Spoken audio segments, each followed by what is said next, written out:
Como les decía, la doctora González Bailfus es catedrática de Derecho Internacional Privado de la Universidad de Barcelona, bueno, es una de los más eminentes representantes de esta disciplina a nivel europeo, y precisamente el ámbito de la autonomía de voluntad es uno de sus sectores de especialización y no en vano impartió el curso sobre ello en la Academia de Derecho Internacional Privado de La Haya.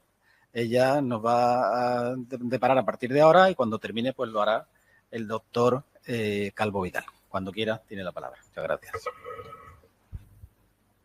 Vale. Muy bien, lo primero es empezar por agradecer la invitación para participar en este seminario. Es siempre un placer venir a Sevilla, es siempre un placer estar aquí con queridos compañeros y tener la oportunidad de debatir sobre un tema que me parece muy interesante.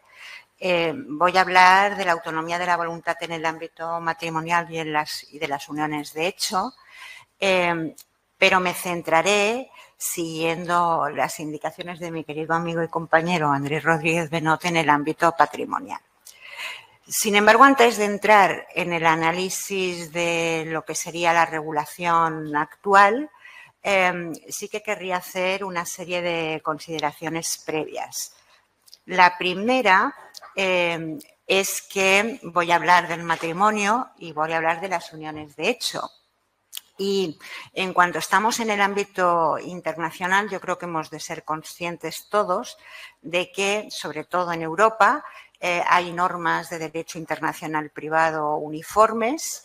En este caso están vehiculadas a través de un reglamento de cooperación reforzada, lo que quiere decir que no se aplican en todos los Estados miembros. Pero, además, esas normas uniformes siempre chocan con una dificultad, que es una dificultad intrínseca del sistema, y es que estamos legislando sin tener un marco conceptual común. Y eso es algo que dificulta las cosas y hemos de ser conscientes de que, para empezar, no hay una uniformidad sobre lo que es un matrimonio.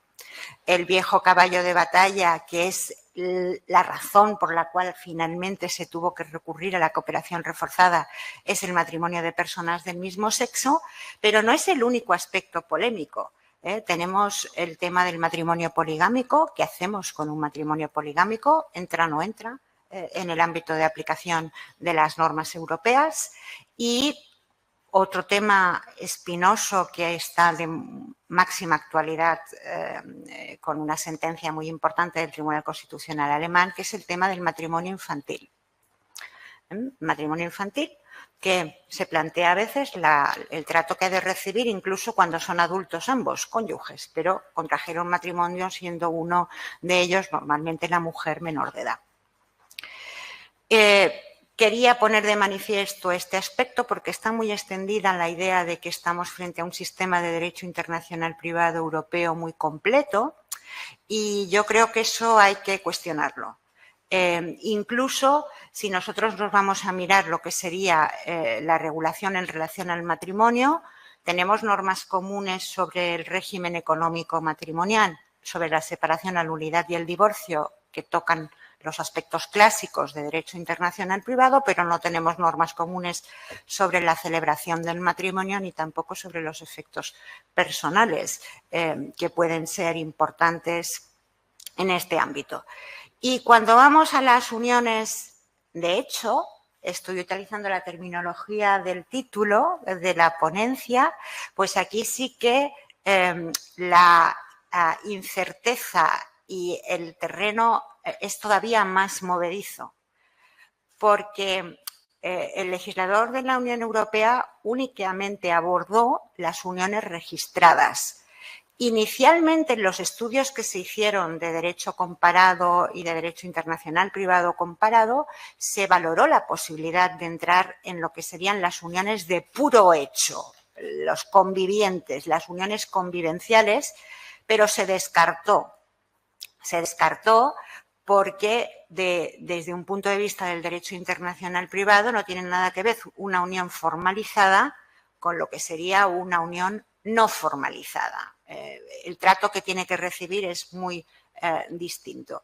Y a nosotros se nos plantea un tema que es apasionante, pero en el que no entraré porque si no me iría mucho del tema, que es qué hacemos con estas uniones registradas en relación a nuestras uniones de pareja que existen en nuestros ordenamientos jurídicos.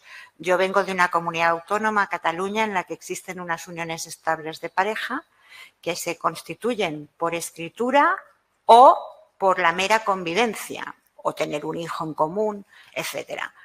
Bueno, pues no está claro que, aunque estas uniones se puedan registrar en algún momento, estén realmente cubiertas por el reglamento y hay una disputa que en algún momento se tendrá que resolver.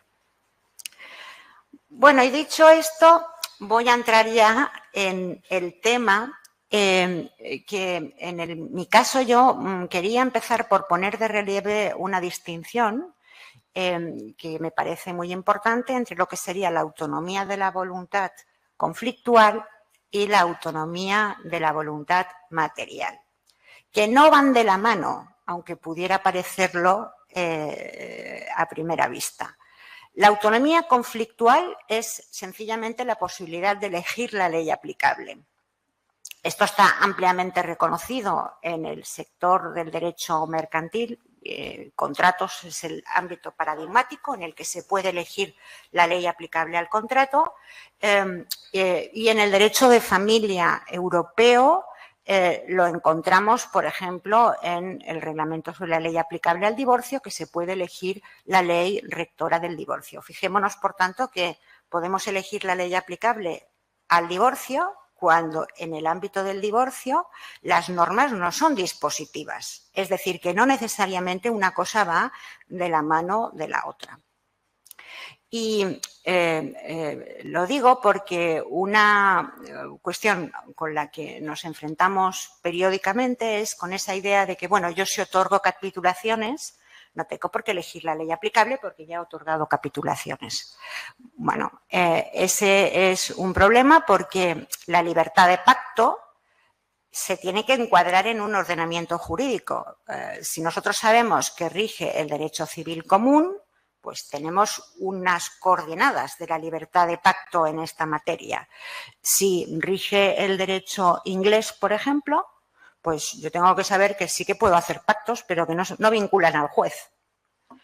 O hay otros ordenamientos que establecen, que contienen cláusulas de lo que llamábamos hardship, que se diría en derecho comparado, que lo que permiten es que en el momento la autoridad competente, el juez, puede descartar el pacto si considera que hay una situación que es desigual o que perjudica a una de las partes. Por tanto, la libertad de pacto material, tenemos que ver cuál es el derecho que rige para saber de qué libertad de pacto gozamos, en qué condiciones se puede ejercer, qué requisitos existen, qué límites tiene.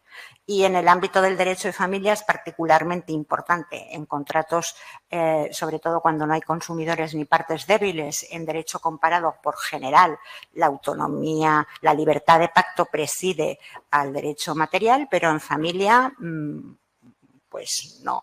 Y con grandes diferencias entre los ordenamientos.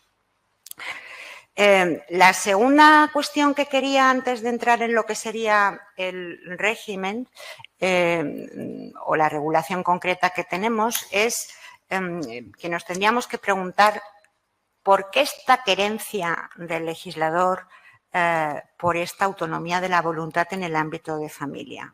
¿Cuál es el fundamento de la autonomía de la voluntad? Y ahí yo creo que es importante planteárselo porque en función de cuál sea la razón por la que la admitimos o no la admitimos, pues eso tendrá luego consecuencias en la regulación que nosotros queramos hacer.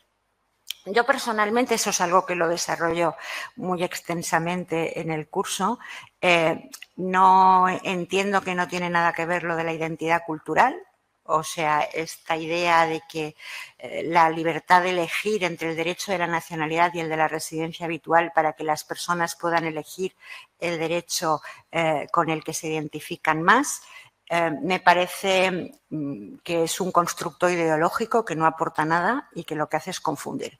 Para empezar, porque no creo que exista la identidad cultural. como mínimo no la identidad cultural monolítica. Yo, además de ser catalana, pues soy muchas otras cosas y mi identidad no está solamente determinada por el hecho de ser catalana. Y puede ser más parecida a mi identidad a la de una persona que es de otro origen que no a la de alguien que tiene mi mismo origen. Por tanto, yo eso no me lo creo y luego tampoco creo que el derecho refleje la identidad. Entre otras cosas porque la situación de las mujeres y de los niños ha cambiado mucho a lo largo de la historia y, por tanto, tenemos mucha más uniformidad a través, en un plano horizontal, de la que hay en un plano vertical. Es una posición que la defiendo y entonces a mí me parece que la autonomía de la voluntad conflictual, y así es como la veo, para lo que sirve es para proporcionar certeza respecto a cuál es el marco jurídico en el que nos movemos. Por ejemplo, en materia de efectos patrimoniales y régimen económico matrimonial, nosotros veremos que si no elegimos la ley aplicable, lo que rige es la ley de la primera residencia habitual posterior a la celebración del matrimonio. Bueno, pues eso puede ser muy incierto. Y 20 años después tendríamos que entrar a discutir si aquella primera estancia en un determinado lugar fue o no una residencia habitual. Y me gusta respecto traer a colación un caso que es real, con el que yo me vi confrontada una vez. Eran una pareja de personas muy jóvenes que se habían conocido mientras estudiaban un máster en Londres, él español, de vecindad civil catalana, y ella colombiana. Contraen matrimonio en el lugar de origen de ella, porque es una cosa que es tradicional, ¿no? Se casan en Colombia y, bueno, este señor en aquel momento era licenciado en Derecho, no sabía muy bien. Había estudiado un máster de Relaciones Internacionales, tiene una primera beca del Instituto de Comercio Exterior en Brasil, va cambiando en Brasil de sitio y al cabo de un tiempo, no había transcurrido ni siquiera un año de estar en esta situación, unos amigos le proponen abrir un despacho de abogados.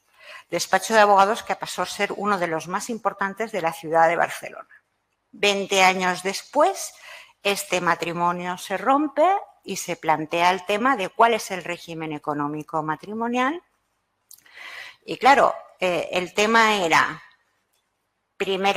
aplicando el 9.2 del Código Civil, pero sería lo mismo ahora con el reglamento. Primera residencia habitual común. Esta primera estancia en Brasil, ¿fue residencia habitual o no fue residencia habitual? Si no fue residencia habitual porque se considera que no había voluntad de permanencia, que era una situación de paso, la primera hubiera sido Barcelona. Claro, ¿cuál era la consecuencia? La primera residencia habitual en Brasil, en aquel momento, comunidad universal de bienes. La segunda, separación de bienes. Por lo tanto, es muy importante tener esa certeza y es para lo que sirve la autonomía de la voluntad, para que tú puedas anclar la relación jurídica en un ordenamiento. Tú dices, elijo el derecho tal y a partir de ahí haces los pactos que te parezca o no haces ningún pacto, pero tienes una certeza que solamente te la da la elección de ley, porque si no siempre estaremos con la variable. Y además, en el reglamento de régimen económico matrimonial, como sabe muy bien mi querido Andrés, encima tenemos aquella cláusula que te permite descartar la ley aplicable en el caso de la conexión objetiva. Por tanto, la función es, para mí, la de proporcionar el marco jurídico y proporcionar certeza en cuanto a la aplicación en la práctica, sí que querría comentar también brevemente algunos de los problemas que yo creo que podemos detectar. Uno de los problemas que podemos detectar es que, teóricamente, en la estructura de estos reglamentos, primero va la conexión subjetiva y luego la conexión objetiva. Pero yo creo que en la práctica es al revés. En la práctica la gente no elige la ley aplicable si la ley que es aplicable en defecto de elección ya le va bien, ya le proporciona una cierta seguridad. Si tenemos a dos alemanes que viven en Barcelona y que ya les parece bien el derecho civil catalán con el régimen lo que proporciona, pues igual no entran en la elección de la ley aplicable. Y luego otro tema que tiene que ver con la elección de ley con carácter general, también se plantea esta dificultad, y es que teóricamente uno, como ser racional, debería elegir después de analizar los pros y contras de lo que puede elegir. Con lo cual, veremos que hay una autonomía de la voluntad limitada y, por tanto, tú puedes elegir entre el derecho francés y el derecho italiano, y deberías hacer un análisis de los pros y contras del derecho francés y del derecho italiano para elegir el ordenamiento jurídico que te resulta más conveniente. Pero eso es problemático porque los operadores jurídicos tienen grandes dificultades para proporcionar esa información. Normalmente estamos todos formados en un ordenamiento jurídico. Y además hay un tema también adicional que es el de la responsabilidad profesional. Hace poco estuve en un congreso de los abogados alemanes en materia de derecho y familia y salió el tema. Es decir, ellos decían, bueno, yo no puedo asesorar sobre un derecho que no es el alemán, porque si asesoro sobre un derecho que no es el alemán y digo algo que es incorrecto, pues incurro en responsabilidad profesional. Con lo cual, la elección de la ley aplicable en la práctica tiene todavía que desarrollarse más para que sea algo efectivo. Bueno, y ahora sí que ya voy a entrar en los reglamentos. Voy a empezar con los reglamentos, los voy a tratar ambos a la vez.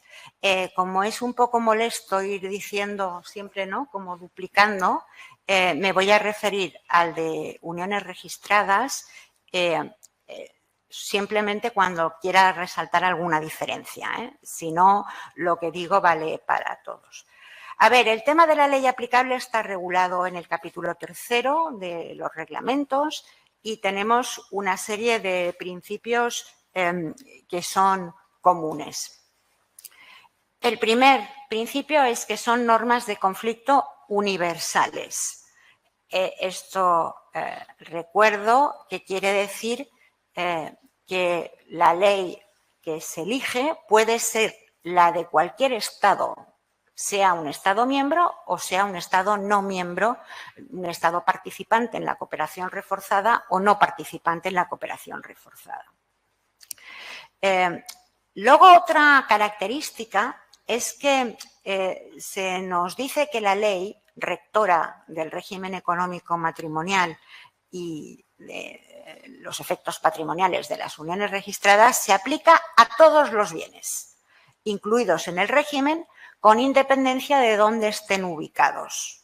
Es decir, que no se distingue entre bienes muebles y bienes inmuebles y tampoco se tiene en cuenta el lugar en el que se sitúen estos bienes. Se aplicaría en principio a el régimen económico matrimonial, pero aquí tenemos una ligera duda a veces porque el concepto de régimen económico matrimonial el reglamento lo define y lo define dando un concepto muy amplio.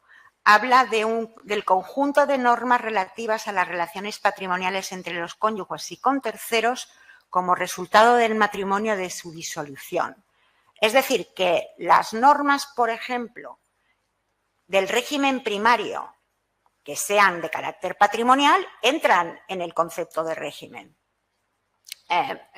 Aunque en algunos sistemas de derecho civil se consideraría que eso no son normas de régimen económico matrimonial. Aquí estamos frente a un concepto autónomo. Y aquí hay un problema que se ha planteado en la jurisprudencia de la Audiencia Provincial de Barcelona, que es interesante y que yo tengo mucha amistad con algunos de los jueces de la sección 18 y amistosamente discrepo de ellos. En concreto, respecto a una cosa, como en Cataluña el régimen legal supletorio es la separación de bienes, bueno, pues en principio lo que hay, que se produce muchas veces, es que hay bienes que los cónyuges han adquirido conjuntamente.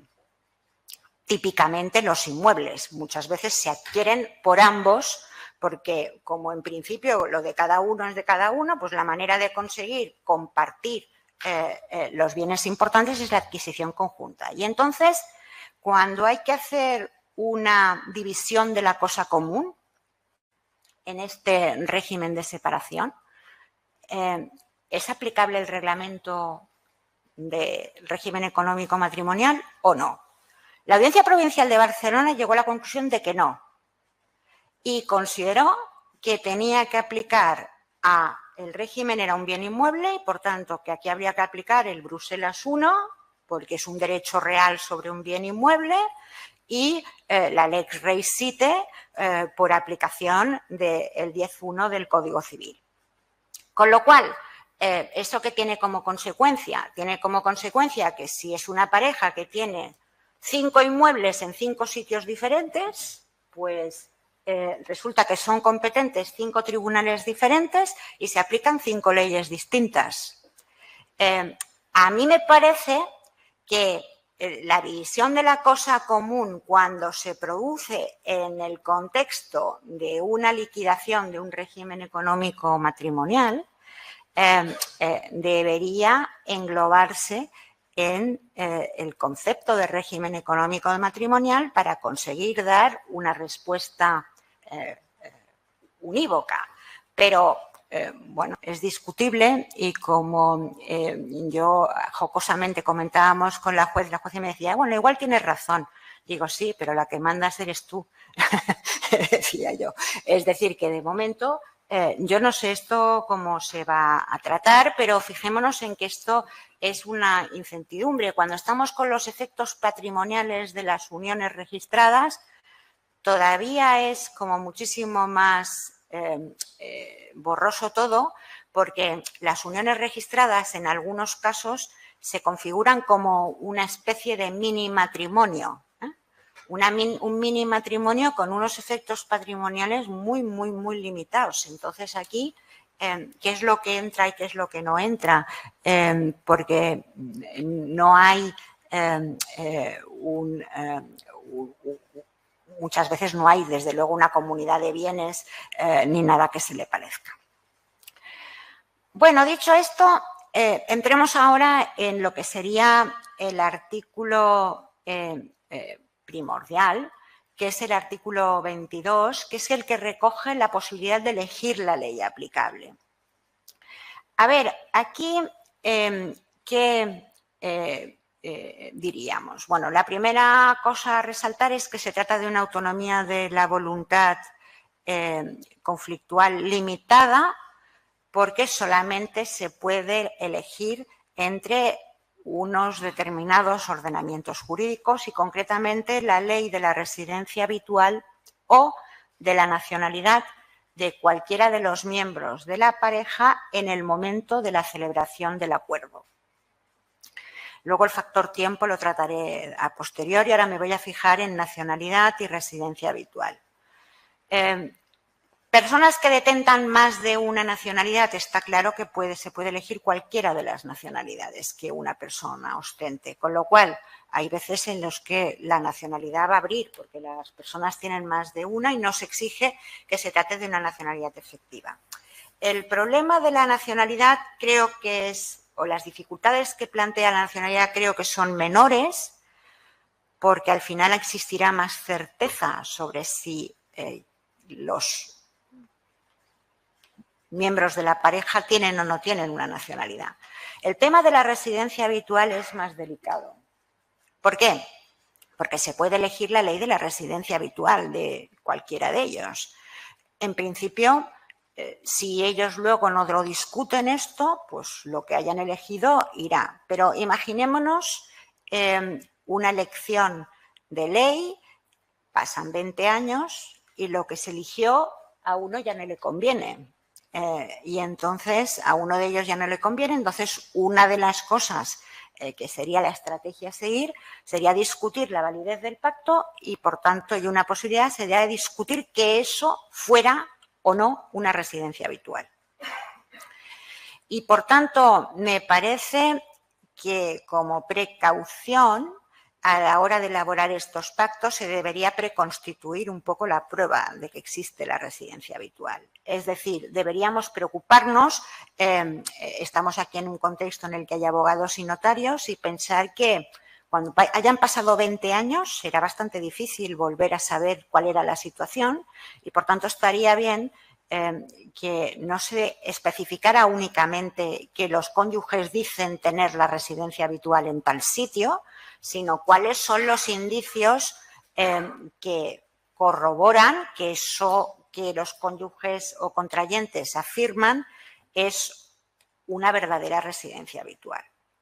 Estamos siempre con el tema de hasta dónde llega la obligación de averiguar que efectivamente se trate de una residencia habitual. Aquí me parece que es una manera de fortalecer el pacto, intentar asegurarnos de que efectivamente hubiera.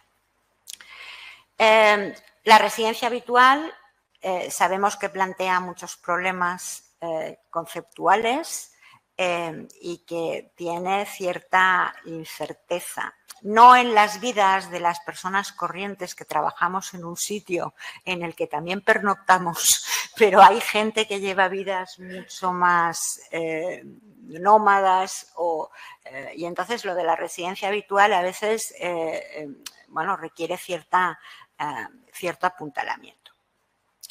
En el caso de las uniones registradas, en el caso de las uniones registradas hay dos cuestiones a tener en cuenta. La primera, que la norma nos exige que el ordenamiento elegido conozca la institución de la unión registrada. Y aquí, en un principio, pues es bastante lógico, sería un poco absurdo elegir el derecho de un ordenamiento que no conoce la institución de la unión registrada, pero como la unión registrada tiene tantas diferencias, ¿no? Como es tan distinta, claro, no tiene nada que ver la cohabitación legal belga con el Pacto Civil de Solidaridad francés. La cohabitación legal belga es prácticamente nada, muy poco el contenido. Y en cambio el Pacto de Solidaridad francés es realmente una cosa bastante consistente. Por tanto, aquí, yo inicialmente he de decir que la propuesta inicial de la Comisión decía que no hubiera autonomía de la voluntad conflictual en el caso de las parejas registradas. Y el argumento era, bueno, si yo he elegido constituir una cohabitación legal belga, luego que no me apliquen el derecho francés porque no se corresponde con lo que yo elegí. Yo elegí entrar en un mini matrimonio light, y ahora me estás aplicando una cosa que es muy, muy superior. El riesgo de que haya un downgrading o upgrading, ¿no?, en función del derecho aplicable, me parece relevante. Bueno, lo que pasa es que esto luego se consideró que era discriminatorio y al final acabó admitiéndose la autonomía de la voluntad conflictual. Y se añade un ordenamiento por cautela, que es que además de elegir el de la nacionalidad o el de la residencia habitual de cualquiera de ellos, podemos elegir el del lugar del registro.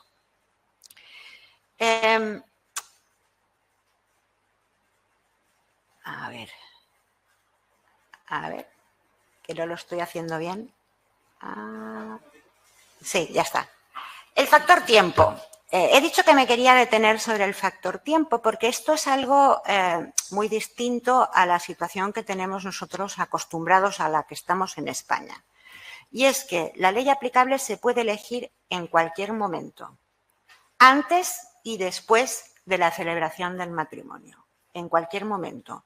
El 9.2 del Código Civil, que conoce la autonomía de la voluntad conflictual en defecto de nacionalidad o vecindad civil común, habla de un pacto de elección de ley anterior a la celebración del matrimonio. Aquí se puede elegir en cualquier momento, por tanto, eso es importante tenerlo en cuenta. Un problema que yo me planteé en el curso y desarrollé en el curso, que de momento no tengo conocimiento de que haya habido todavía casuística, pero es algo que me parece bastante probable. Imaginemos unas personas de vecindad civil catalana que están viviendo en Barcelona y, por tanto, esto es un supuesto, en principio, interno en el que no tendría que haber posibilidades de elección de ley. Pero reciben estas personas van a contraer matrimonio y la primera residencia habitual posterior a ese matrimonio va a estar, pongamos por caso, en Arabia Saudita, porque se casan precisamente porque a él le han ofrecido un trabajo en Arabia Saudita y tienen que ir casados. Entonces, me parece que deberían poder elegir la ley aplicable. Teóricamente, en el momento en el que hacen el pacto de elección de ley, hasta que no estén en Arabia Saudita, no hay elemento internacional. Con lo cual, yo, sin embargo, pienso que esto se puede salvar a través de una redacción adecuada de la cláusula de elección de ley. Es decir, la cláusula de elección de ley se somete a una condición de que no entrará en vigor hasta que no se produzca el traslado, para evitar que tengan que hacer la elección de ley una vez ya estén en Arabia Saudita. Bueno, no es algo que todavía se haya planteado, pero que creo que es muy importante. Bueno, elecciones de ley durante el matrimonio. La elección de ley durante el matrimonio, ¿cuál es la principal diferencia?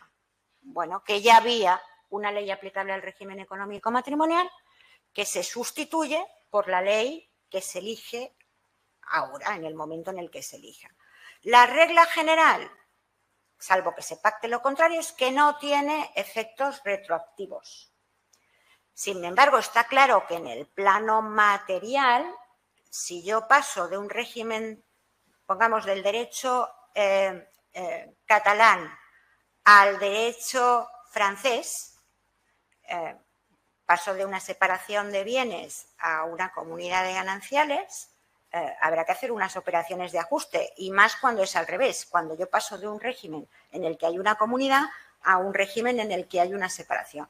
Ahí, lógicamente, aunque no haya efectos retroactivos, sí que tendré que proceder a hacer las adaptaciones a nivel material que procedan.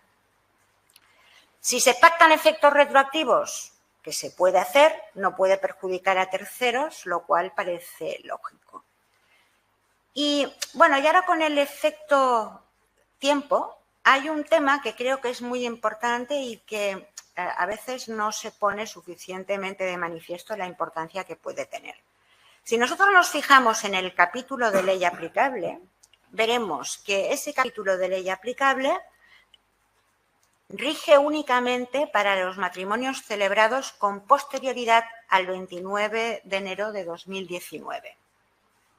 Lo que quiere decir que durante muchos años vamos a tener que continuar aplicando el 9.2 y el 9.3, porque hay muchos matrimonios y los que se divorcian ahora, muchos que se celebraron antes de 2019. Sin embargo, hay una excepción y hay una posibilidad de conseguir que a estos matrimonios anteriores se les aplique el reglamento, y es que se efectúe el pacto de elección de ley. ¿Y por qué puede tener esto interés? Pues se lo voy a explicar con un ejemplo. Imaginamos un matrimonio de dos ciudadanos belgas celebrado con anterioridad al 2019 que establecen su primera residencia habitual en Barcelona. Estos señores están casados actualmente y en principio no se aplica el reglamento porque es un matrimonio anterior a enero de 2019. ¿Qué ocurre? Que las normas de conflicto no están unificadas. Si estos señores tienen un problema en relación a un divorcio y esto lo dirime un tribunal español, el tribunal español dirá que se aplica a este régimen económico matrimonial 9.2, ley de la nacionalidad común, derecho belga.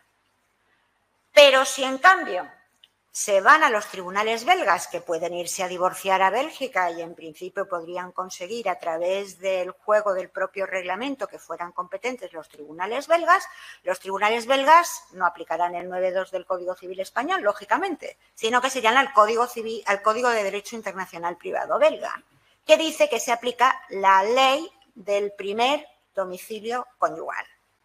En mi ejemplo, si establecieron su primera residencia habitual, estamos en el derecho español y luego el Código belga tiene una regla sobre ordenamientos plurilegislativos que utiliza la conexión directa y, por tanto, aplicarían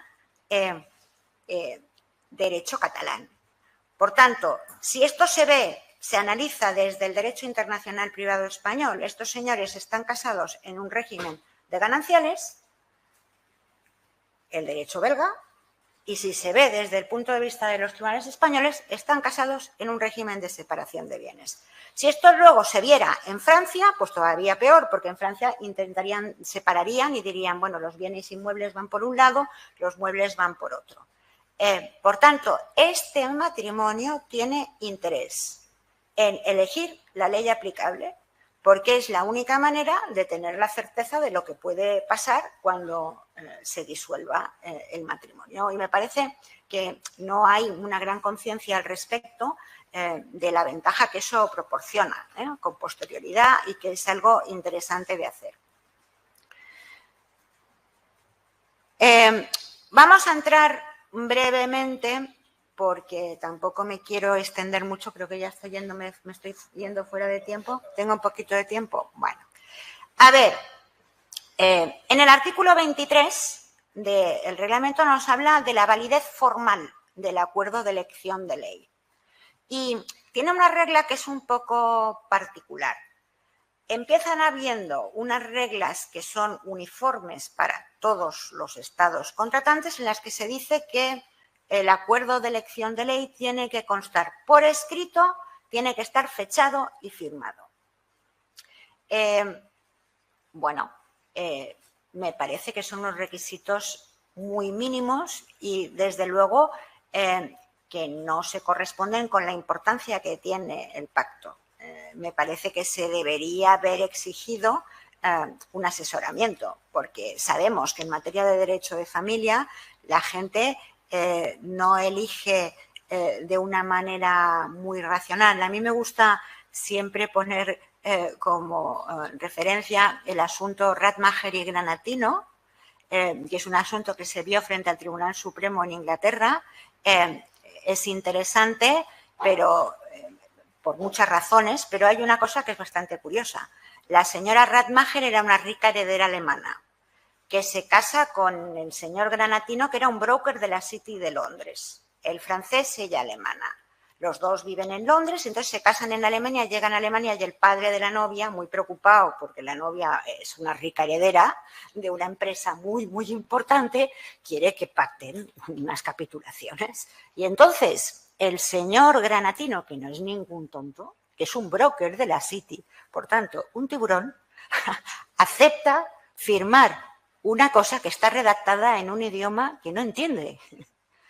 Y entonces, ¿qué quiere esto decir? Quiere decir que en el ámbito del derecho de familia y de las relaciones afectivas, las personas en general no nos protegemos a nosotros mismos ni vamos por el mundo con las cautelas con las que vamos en el ámbito mercantil. Seguro que el broker de la City no hubiera firmado nada sin habérselo estudiado y haberse visto bien cosas. Aquí, pues el hombre lo que le importaba era demostrarle al suegro que no se casaba por dinero. Y entonces, como lo que le importaba era que la novia y tal y cual, y que el padre de la novia, pues acaba. Por tanto, yo creo que exigir unos requisitos tan light como los que se ponen aquí no me parece del todo adecuado. Yo hubiera exigido, esto creo que va a caer bien aquí entre los notarios, yo hubiera exigido la intervención de un profesional. Creo que es lo mínimo, ¿no? Y además es una cosa, no tiene ninguna razón de ser. Cuando tú estás en el ámbito de los contratos mercantiles, bueno, uno contrata continuamente, entonces que no haya que la forma no sea pesada ni solemne ni tal, bueno, pues claro, para que el tráfico funcione. En una cosa que es algo que uno, bueno, se puede casar varias veces, pero no va a ser algo continuo, pues oye, exigir una mínima formalidad no se puso. Lo único que hay aquí, luego hay otra incógnita. Por escrito, fechado y firmado. Y en principio uno podría pensar, bueno, esto quiere decir que tiene que haber una cláusula que diga elegimos el derecho X, pero no necesariamente. ¿Por qué? Porque en el ámbito de los contratos internacionales nosotros sabemos que hay veces en que las partes contratan y no incluyen una cláusula de elección de ley. Pero del contenido del contrato, del contexto de la negociación, se deduce que estaban contemplando un ordenamiento jurídico determinado. Y eso sería lo que sería la elección tácita de ley. Aquí, ¿cabe la elección tácita o no cabe la elección tácita? En la doctrina hay quien dice, no, si se exige que es por escrito, que esté fechado y que esté firmado, pues no cabe la elección tácita. Pero no me parece que sea del todo lógico. Porque si yo tengo unas capitulaciones redactadas que están firmadas, fechadas y constan por escrito, aunque no contengan una elección expresa de ley, una cláusula que diga rige la ley tal, si se deduce del contenido, porque hay referencias a disposiciones del derecho, por ejemplo, civil común o al derecho francés, que se estaba contemplando la elección tácita, que se estaba contemplando la elección del derecho francés, tampoco creo que sea un gran obstáculo. En cualquier caso, lo que es obvio es que es mucho mejor poner la cláusula y así nos ahorramos todas las disquisiciones. Y bueno,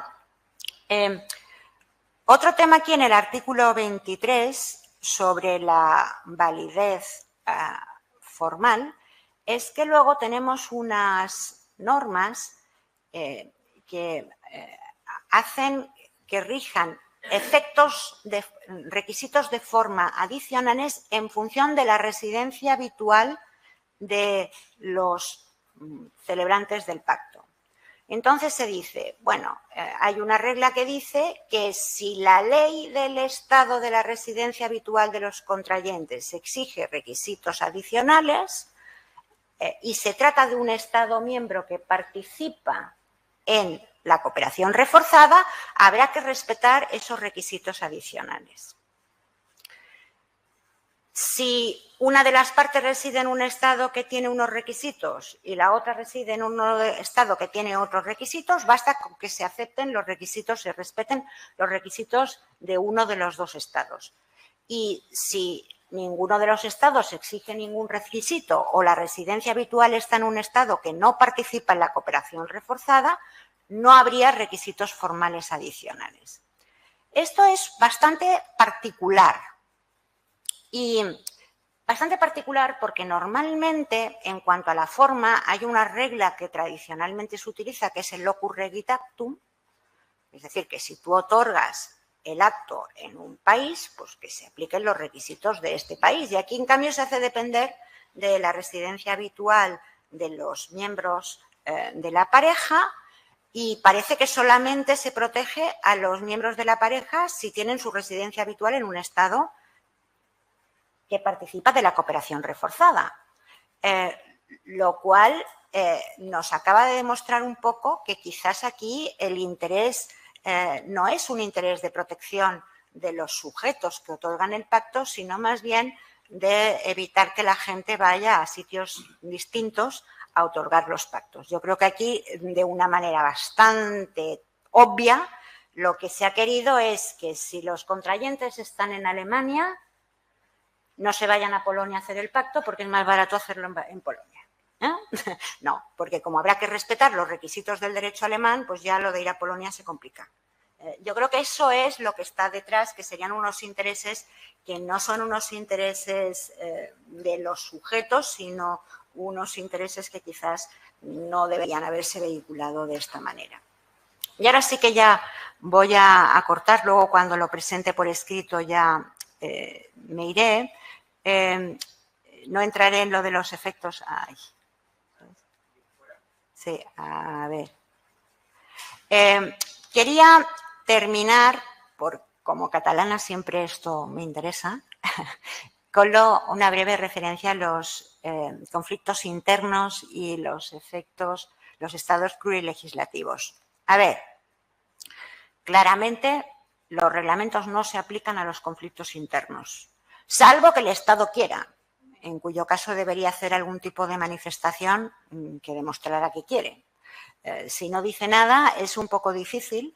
Hay aquella teoría de la remisión dinámica que había defendido mi maestra, Alegría Borrás, en su día, pero la verdad es que no ha tenido mucho seguimiento en la práctica y es un poco difícil considerar que tenemos que dejar de lado el 9.2 y el 9.3 y aplicar los reglamentos a los conflictos internos, si el Estado nada dice. Y entonces la regla en los estados plurilegislativos quería un poco plantear cómo funciona, porque la técnica, nuevamente, como en el reglamento de sucesiones, es la técnica de la remisión indirecta. Y, por tanto, cómo juega lo de la vecindad civil con la elección de ley. A ver, en materia de autonomía de la voluntad, la verdad es que si tuviéramos un caso que fuera mitad internacional, mitad interregional, os pongo por caso. El ejemplo, son dos amigos míos que se llaman Gema y Ángel, que hace muchos años que están casados, pero vamos a pensar ahora que no. Gema ha sido intérprete de la Comisión Europea muchos años y Ángel traductor. Entonces, estos se conocen en Bruselas, se casan en Cataluña y la primera residencia habitual está en Bruselas. Bueno, si se casaran ahora, podrían elegir, yo entiendo que tendrían la posibilidad de elegir entre la ley del Estado de la residencia habitual de cualquiera de ellos, por tanto el derecho belga, y en cuanto a la nacionalidad, consideraríamos que el derecho que se corresponde con la nacionalidad sería la vecindad civil, por tanto, vecindad civil catalana ella, vecindad civil comunén, podrían elegir cualquiera de estos tres ordenamientos. Por tanto, la dificultad aquí no es como la que nos encontramos en el reglamento de sucesiones, en la que realmente la profesión juris es complicada de vehicular cuando hay un supuesto en el que hay interregional. En el caso de dos alemanes, por ejemplo, que nos miráramos aquí, dos alemanes con residencia habitual en Cataluña, pues podrían elegir el derecho alemán como derecho de su nacionalidad y el derecho catalán, por entender que el sistema español de derecho interregional tiene una laguna, porque la vecindad civil solo se aplica a los extranjeros, pero en cualquier caso el 9.2, el segundo escalón, sí que hablaría de la residencia habitual como conexión. Por tanto, creo que se daría esta facilidad para elegir cualquiera de los ordenamientos y termino simplemente señalando que, a ver, a mí me parece que es muy importante cobrar conciencia de que si no elegimos la ley aplicable, en principio lo que se aplicará es la de la primera residencia habitual común. Y ahí entramos en muchas disquisiciones, sobre todo si tenemos en cuenta el factor tiempo, que normalmente hace que el tema de cuál es el régimen económico matrimonial puede ser relevante décadas después. Y ponerse entonces a saber cuál era la primera residencia habitual, si era o no era, y luego encima la posibilidad de descartarla en virtud de la cláusula de excepción que contiene el reglamento, es lo que haría que fuera muy importante que de manera sistemática la gente eligiera la ley aplicable en estos supuestos internacionales y se creara la certeza, que es la principal virtud de la autonomía de la voluntad conflictual. Y muchas gracias por su atención.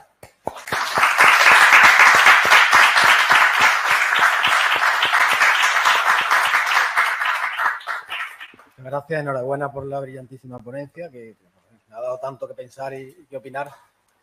Vamos a continuar.